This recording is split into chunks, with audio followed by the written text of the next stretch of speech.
Shalom and welcome back to the Messiah Yeshua. I'm glad that you're here to learn the Word of God with us. Today we're diving into this week's portion, which is called Balak. We'll explore its wisdom, its beauty, and we'll see how it speaks to our lives right now. Together we'll look at passages from Numbers 22:2 through 25:9, which will connect us with Micah 5:6 through 6:8, as well as Matthew 21:1 through 11. Let's take a look at the Torah portion summary. Israel encamps on the plains of Moab. King Balak of Moab knows that the forces of Moab, even with the assistance of their allies, the Messianites, cannot challenge the hosts of Israel. Instead, he resorts to sorcery and sends for the wicked prophet Balaam. He hopes that Balaam's magic will give them the military advantage he needs to challenge the host of Israel. He sends a message to Balaam. For I know that he whom you bless is blessed, and he whom you curse is cursed. The Lord refuses to let Balaam go, but when a second offer surely tempts him, the Lord relents and says, Go with them, but only the word which I speak to you shall you do. Blinded by the money, Balaam sets off with every intention of cursing Israel when he arrives, despite God's warning. The angel of the Lord blocks Balaam's path 3 times. Each time, Balaam does not see the angel, but the donkey does. The 3 incidents correspond to Balaam's 3 attempts to curse Israel. Each time, the Lord changes Balaam's curse into a blessing, which comes forth as a prophetic oracles, replete with rich blessings to be bestowed on the people of Israel. King Balak expresses his anger and sends Balaam away. But before he returns to Mesopotamia, Balaam offers Balak a prophecy. The daughters of Midian invite the men of Israel to the sacrifices of their gods, and the people eat food sacrificed to idols, bow down to the gods of Moab, and engage in sexual immorality. The sin incites God's punishment in the form of an ensuing plague. The plague is not stopped until Pinchas, the son of Eleazar, dramatically intervenes by pursuing an Israelite man and his Midianite woman into their tent and abruptly ends their indiscreet affair. And we'll take a look at Balak more deeper. So Balak was the name of a Moabite king in the days of Moses. It is also the name of the 40th reading from the Torah. It comes from the 2nd verse of this Torah portion, which says, Now Balak, the son of Zippor, saw all that Israel had done to the Amorites. Numbers 22:2. The story reading tells the story of how Balak hires the occult prophet Balaam to lay a curse on Israel. Balaam meets the resistance from God and has a conversation with his donkey, and ends up blessing Israel instead of cursing them. So we'll talk about the invasion of Moab. Then the sons of Israel journeyed and camped in the plains of Moab, beyond the Jordan opposite Jericho. Numbers 22:1. Balak was king over the Moabites, a people descended from Abraham's nephew Lot. They occupied the land across the Jordan from Canaan, a territory held today by the modern state of Jordan. King Balak was a vassal of the Amorite king Sihon. When the Israelites arrived at Moabite territory, Sihon led his armies out to meet them, but he suffered a crushing defeat. The Amorites were completely toppled by the Israelites. The Israelites camped on the plains of Moab across the Jordan River from the Canaanite city of Jericho. King Balak assumed that it was only a matter of time until the invading horde turned their attention toward him and his people.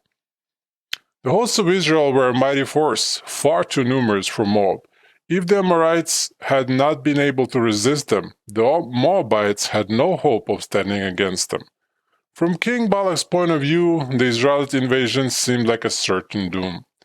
His fears were needless. The Lord has already warned Israel not to harass the Moabites or provoke them to war. The Lord told them, I will not give you any of their land as possession because I have given Ar to the sons of Lot as a possession.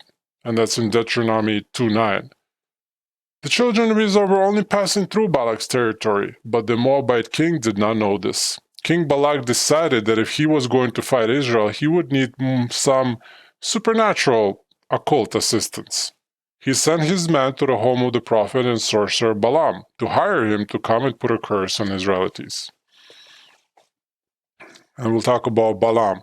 So he sent messengers to Balaam, the sons of Beor, at Pethor, which is near the river, Numbers 22:5. Balaam was a renowned prophet. King Balak of the Moabites had heard of his fame, and he was ready to pay handsomely for the prophet's words of cursing. Balak was so confident in Balaam's supernatural abilities that he said to him, "For I know that he whom you bless is blessed, and he whom you curse is cursed." Numbers 22:6. But who is Balaam exactly? A cursory reading of Balaam's story might lead a person to believe that Balaam was a fairly decent fellow. He apparently knew the Lord, consulted with him, and attempted to obey his instructions. Rather than cursing Israel, Balaam blessed Israel 3 times. He seemed to have been a God-fearing person, speaking only what God put in his mouth. He says, "Whatever the Lord speak, that I must do." Numbers 23:26. That impression of Balaam does not match the description of him that arises from traditional Judaism. When commenting on Balaam's story, the sages of the Torah seem to have plenty of nasty things to say about Balaam, casting him in the worst possible light. They ascribe all sorts of immorality and lewdness to him. Almost an entire page of Talmud is dedicated to discussing his wickedness. In those discussions, the sages admitted that they were uncertain about whether or not heathens will have a place in the world to come, but they were certain that Balaam will not. They said, "Balaam alone will not enter the world to come. The wicked like Balaam shall be sent to hell." After reading the Torah portion and comparing the Balaam therein with the Balaam described by the rabbis, you might feel that the traditional characterization of the prophet is slanderous. However, it was not just the rabbis who perceived Balaam as a wicked man. The apostolic community also had a very low opinion of him. The epistles contain several allusions to Balaam that are no more flattering than the descriptions of the rabbis. Yeshua refers to those who eat food sacrificed to idols and commit acts of sexual immorality as disciples of Balaam. Peter compares false prophets with men like Balaam. It says, "Having eyes full of adultery that never cease from sin, enticing unstable souls, having a heart trained in greed, accursed children. Forsaking the right way, they have gone astray, having followed the way of Balaam, the son of Beor, who loved the wages of unrighteousness, but he received a rebuke for his own transgression." For a mute donkey, speaking with the voice of a man, restrained the madness of the prophet. And that's in 2 Peter 2:14-16. Jude, the brother of the master, makes a similar comparison. He gives several examples of the worst type of godless people that appear in Torah, including Cain, Korah, and Balaam. Men who are exhibited as an example in undergoing the punishment of eternal fire. And then that's in Jude 7.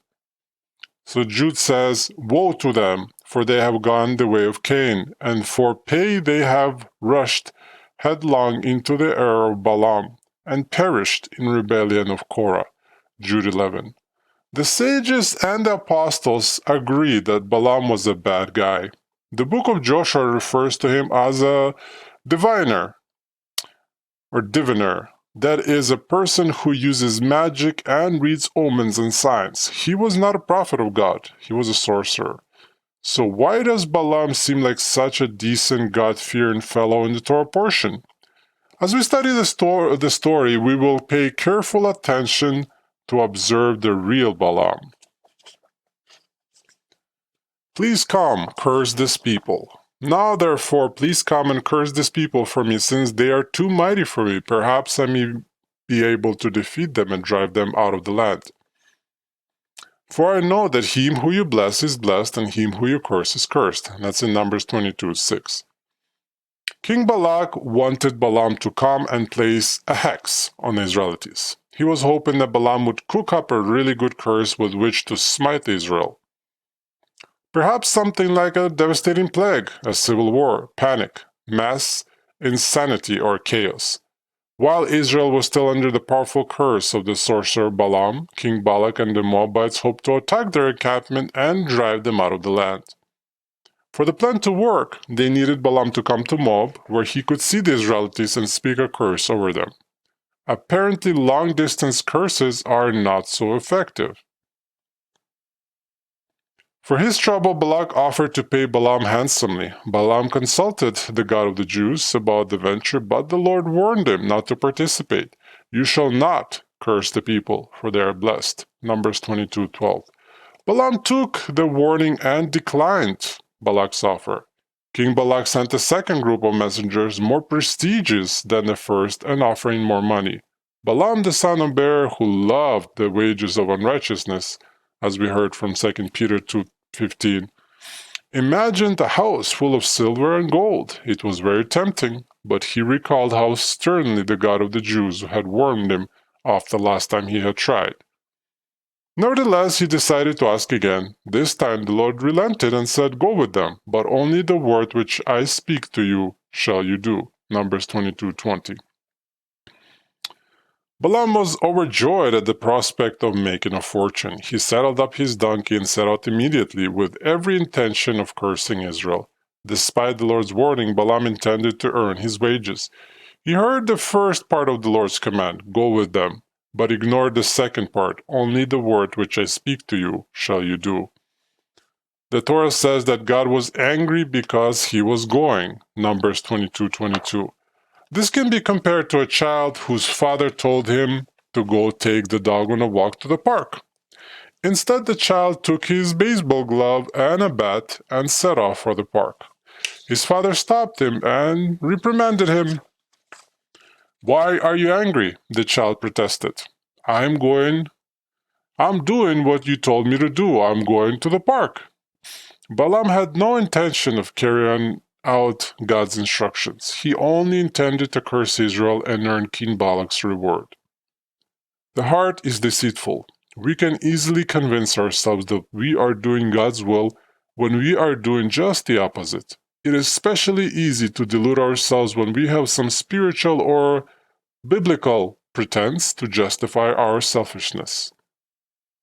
Balaam could say to himself that he was obeying God by going with the men to Moab, but in reality he was serving his own greed. Life's literal interruptions. God was angry because he was going, and the angel of the Lord took his stand in the way as an adversary against him. Now he was riding on his donkey, and his two servants were with him. Numbers 22:22. The Lord knew that Balaam was on his way to Moab with the intention of cursing Israel. The angel of the Lord appeared on the road with a drawn sword to stop him. To Balaam, the angel was invincible, but the donkey on which Balaam was riding could see the angel. Animals may see things in the spiritual realm that we do not. To avoid the angel with the drawn sword, the donkey veered from the road into a field. Irritated with his steed, Balaam struck the donkey to force her back on the road. A second time the angel appeared in front of the donkey. Balaam still did not see it, but the donkey did. This time the donkey was carrying Balaam through a narrow street between two vineyard walls. There was not much room between the walls, so to avoid the angel, the donkey pressed against the wall, crushing Balaam's foot in the process. We once saw this happen at Petra in Jordan. A large American tourist from Texas hired a donkey to carry him through the canyon. The donkey was unhappy about the arrangement, so he tried to shed the American by scraping him off against the canyon wall. The man was wearing shorts. The flesh on his ankle and lower leg was scraped off against the canyon wall. Irritated and in significant pain, Balaam struck the donkey again. A third time the angel appeared in front of the donkey. This time the way was so narrow that there was no room for the donkey to turn to the left or to the right. So the donkey lay down. Still unable to see the angel, Balaam was so angry that he thrashed the poor beast with a stick.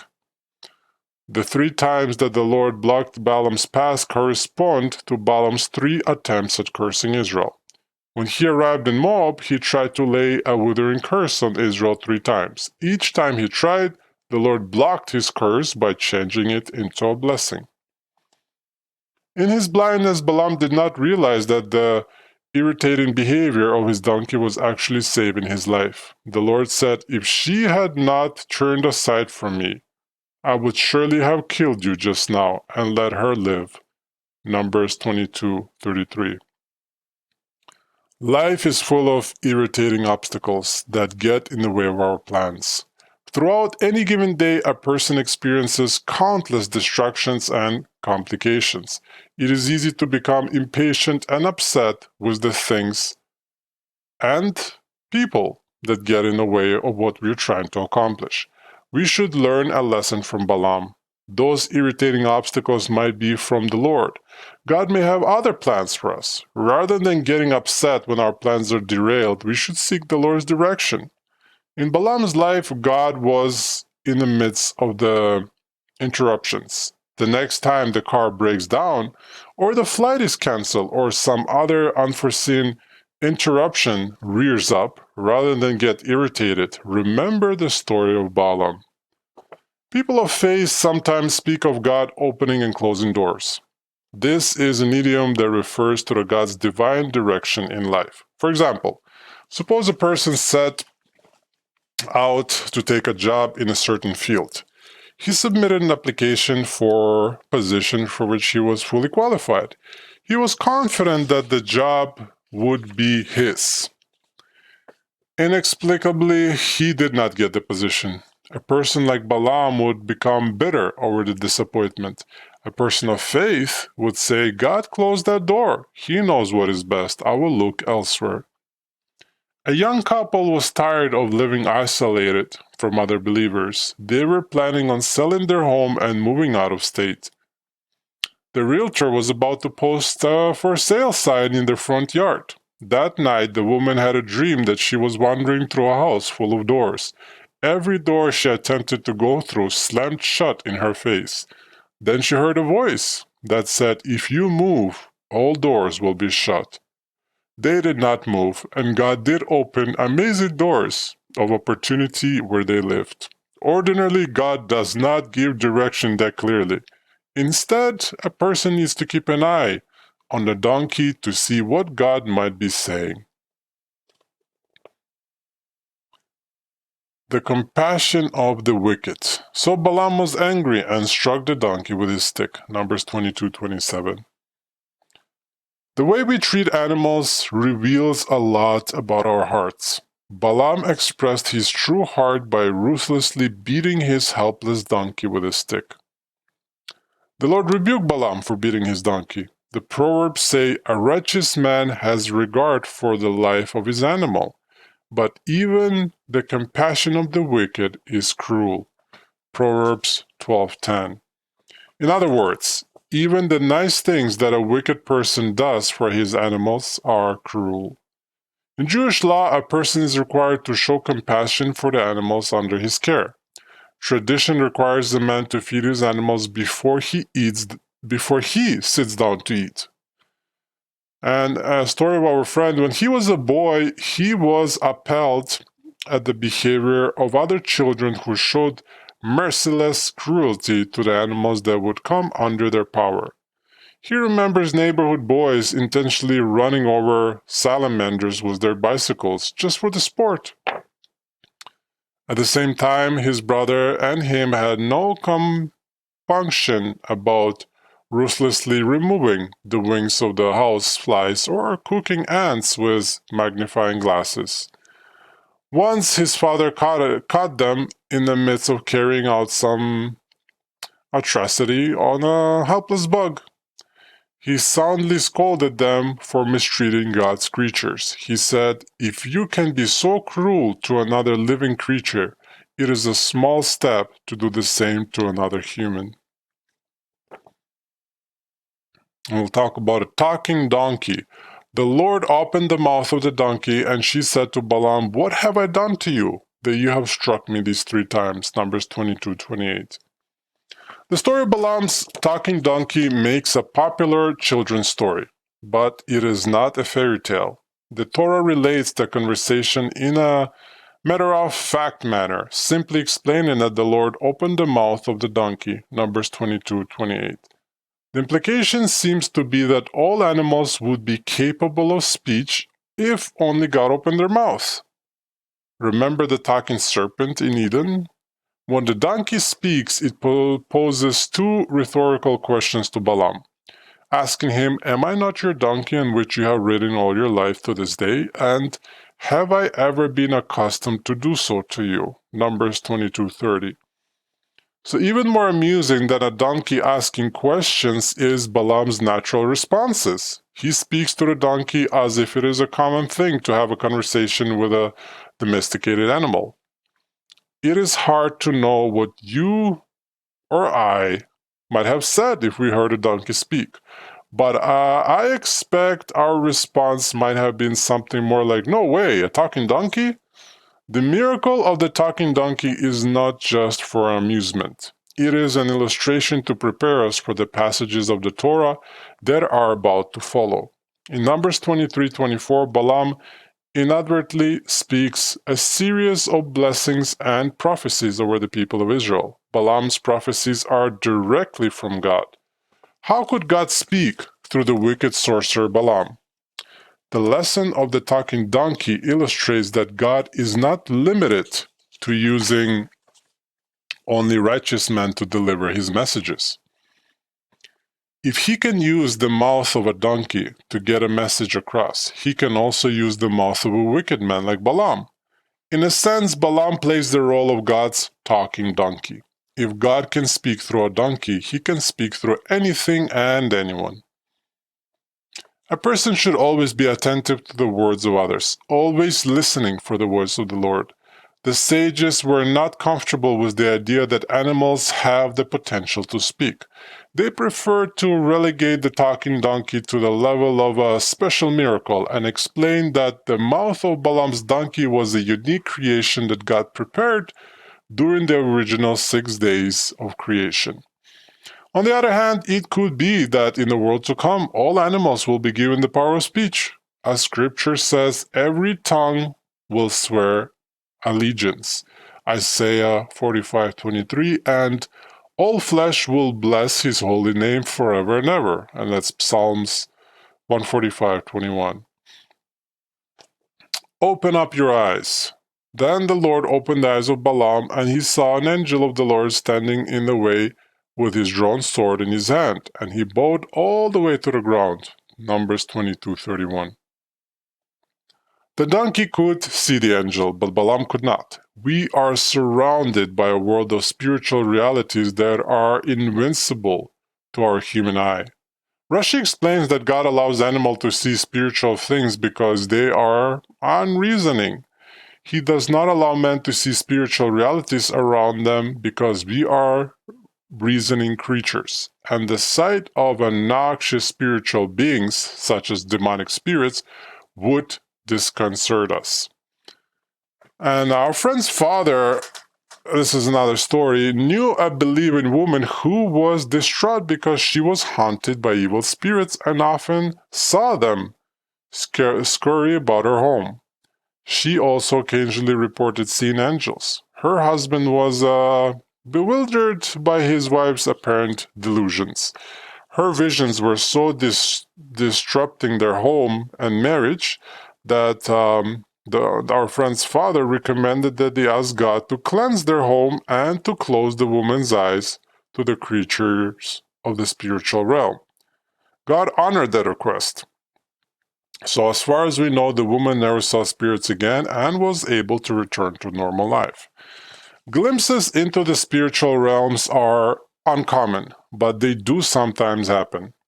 While our friend's oldest sister was so small that she was still sitting in a high chair at the table, she saw a diminutive troll-like creature leap through the kitchen window, cross the table, and hop onto the floor, where he gave his father a vicious stomp on the foot. No one else in the family saw anything, but their sister burst into terrified screams.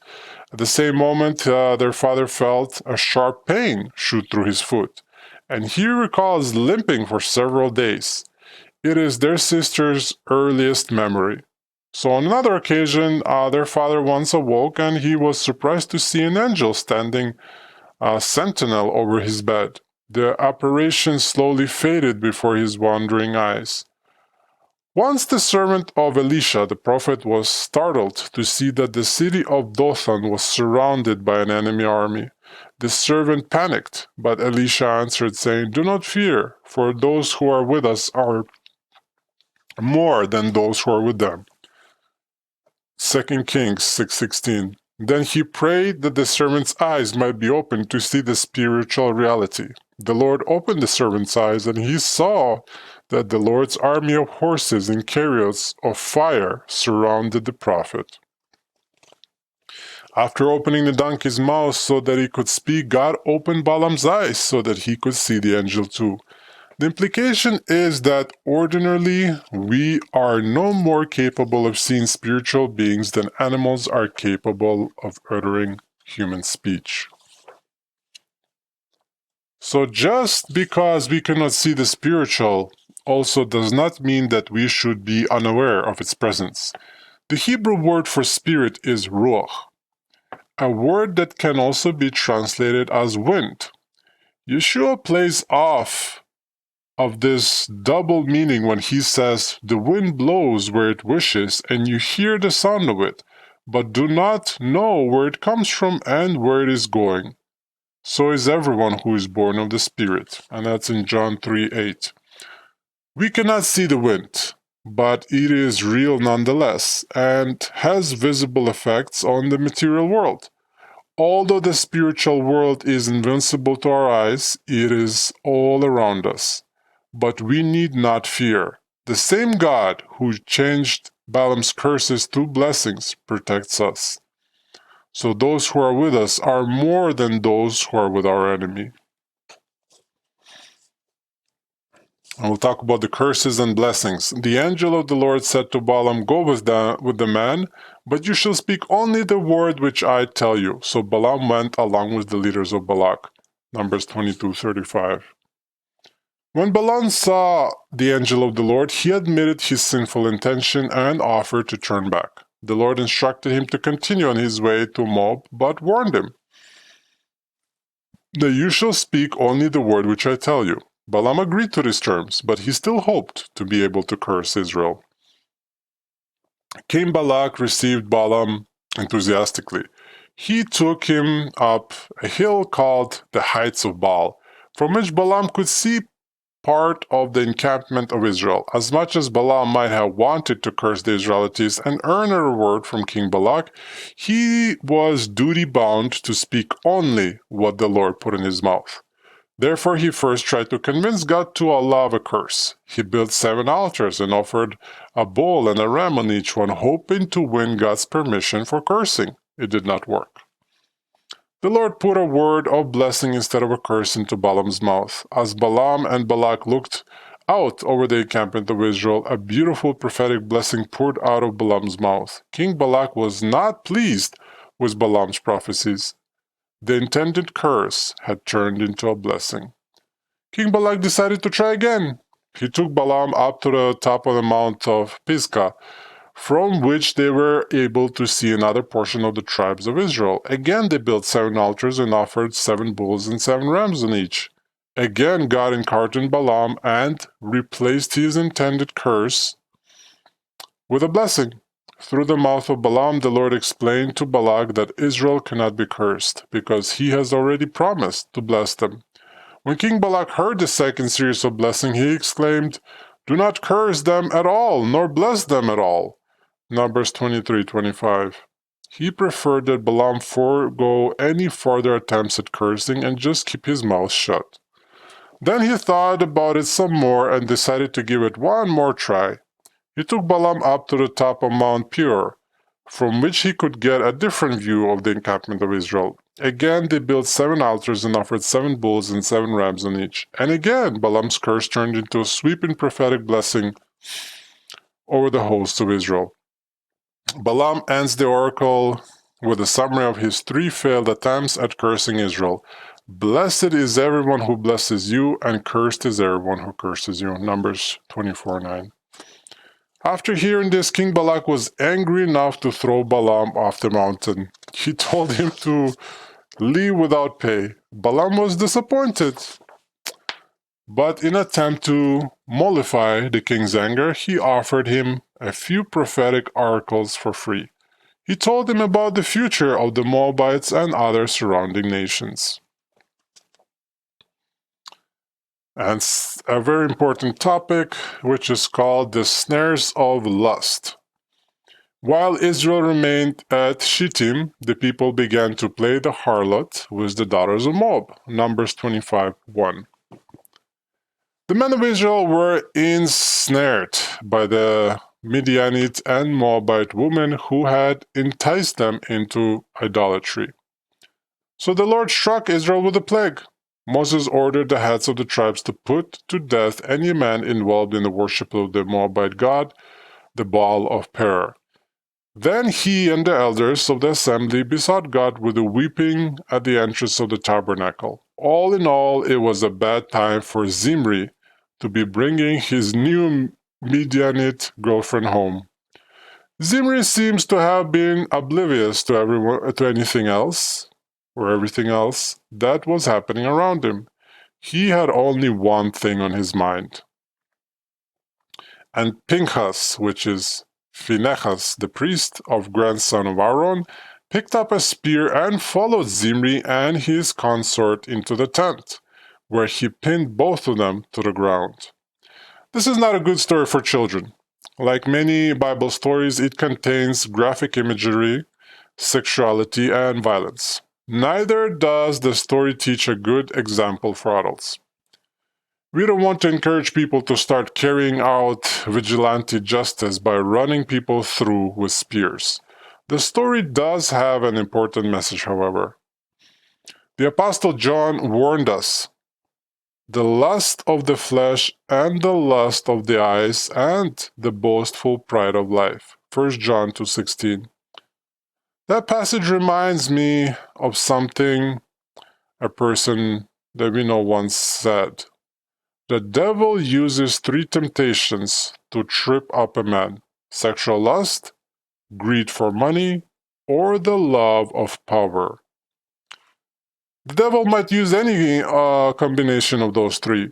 The lust of the flesh is a sexual lust, passion, and lack of self-control, which manifests in sins like gluttony and sensuality. And the lust of the eyes is covetous greed, ambition, and materialism.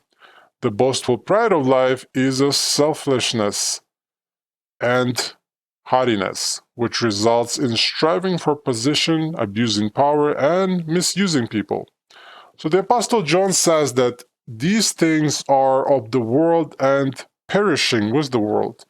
The world is passing away and also its lusts, but the one who does the will of God lives forever. 1 John 2:17. So the lust of the flesh and the lust of the eyes and the boastful pride of life may indeed be passing away, but that does not diminish their current allure. King Balak found he could not put a curse on the children of Israel, so he tried a different tactic. Rather than attempt a military solution or rely on occult manipulations, he introduced the lust of the flesh and the lust of the eyes. So instead of going to battle with Israel, he invited them to dinner. The daughters of Moabites and Midianites went out to the men of Israel and invited them for a banquet. They were having a great sacrificial feast. There would be plenty of extra to eat. Why not share in the festivity? Using the lures of sexuality and the appetite, the women seduced the men of Israel into participating in their idolatrous rituals. And there was a more detailed story how it happened. When the man went to lay with the woman first took out their idol and told them to bow down to it, and only then they could lay with them, at which the people did. And this is a common ploy on the devil's part. If he can lure a believer into fellowship with worldly people and spark some romantic interest in an unbelieving member of the opposite sex, he can successfully snuff out the flame of faith. And we have seen this happen within church youth groups. In most churches, the youth groups is supposed to be a place where believing teenagers can strengthen their faith through peer support. And where unbelieving teenagers have a chance to hear about God and learn the gospel. But the two goals tend to be mutually exclusive. The youth group is populated by unbelieving teens or marginal believers forced to attend by their parents. So the godly children are thrust into the midst of that subculture. They quickly lose their footing, adopt the lower social morals of the larger group, fall into romantic entanglements, and begin the journey away from faith. It is not just children who are vulnerable. The Apostle Peter warns us, be of a sober spirit, be on alert. Your adversary, the devil, prowls around like a roaring lion seeking someone to devour. And that's in 1 Peter 5:8. So the devil does not have permission to harm us, but he can trick us into harming ourselves. When we succumb to the lust of the flesh and the lust of the eyes and the boastful pride of life, as it says in 1 John 2:16, we do the devil's work for him. So this can be compared to a man who had an enemy he hated. For a long time he schemed about how he might harm his enemy the most, but nothing seemed likely to work. One day he hit up a brilliant plan. He hired a prostitute to seduce his enemy and then exposed the affair to the man's family and friends. The man's family left him. His friends ridiculed him, and his life was destroyed. When the Lord saw that the men of Israel were consorting with the Midianite daughters and worshipping their gods, he punished Israel with a terrible plague. 24,000 men died, far more than the Moabites and Midianites could have hoped to slay on the field of battle. The plague against Israel was not stopped until Phinehas plunged his spear into Zimri and his Midianite princess partner. We need to show the ruthless zeal of Phinehas, which is Pinchas, in our war against the lusts of our own flesh, lest we step into the devil's snares. After all, the devil does not have the power to curse us, but we have the power to bring down curses on ourselves. And to finish this off, we can find in Romans 13:13 through 14, it says, let us behave properly as in a day, not in carousing and drunkenness, not in sexual promiscuity and sensuality, not in strife and jealousy, but put on the Lord Yeshua the Messiah, and make no provision for the flesh in regard to its lusts. And that's about it for today, guys. Thank you so much for watching. If this message blessed you, please like the video and subscribe, as it helps the message to reach more people who need encouragement and truth. And feel free to follow our Instagram, linked in the comments, for daily inspiration. May God bless you and keep you. May He shine His light on you and be gracious to you. May He turn towards you and grant you peace, grace, and shalom to you all.